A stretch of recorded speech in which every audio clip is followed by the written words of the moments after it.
Hello lovely kitchen followers, ఈరోజు రవ్వ పులిహోర తయారీ విధానం తెలుసుకుందాం.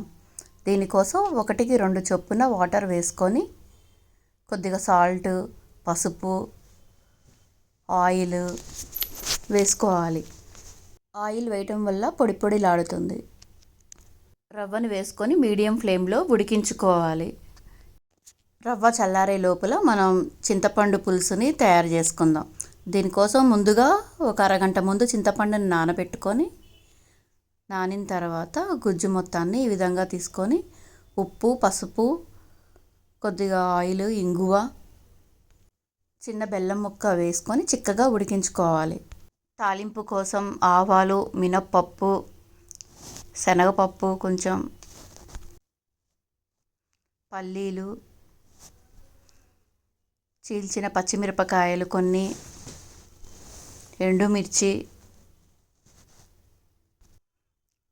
కరివేపాకు, ఇంగువ వేసి వేయించుకోవాలి. పల్లీలన్నీ బాగా వేగిన తర్వాత ఇప్పుడు ఈ తాలింపుని మనం రవ్వలోకి వేసుకోవాలి. కొద్దిగా సాల్ట్ చూసి వేసుకోవాలండి. మనం రవ్వలోను చింతపండులో వేసాం కాబట్టి. ఇప్పుడు మనం ఉడకబెట్టుకున్న చింతపండు గుజ్జును వేసుకొని పులిహోర మొత్తాన్ని కలుపుకోవాలి. చాలా రుచిగా ఉండే ప్రసాదం రవ్వ పులిహోర రెడీ అయిపోయింది. ఈ వీడియో నచ్చినట్టయితే లైక్ చేసి సబ్స్క్రైబ్ చేయండి. Thank you.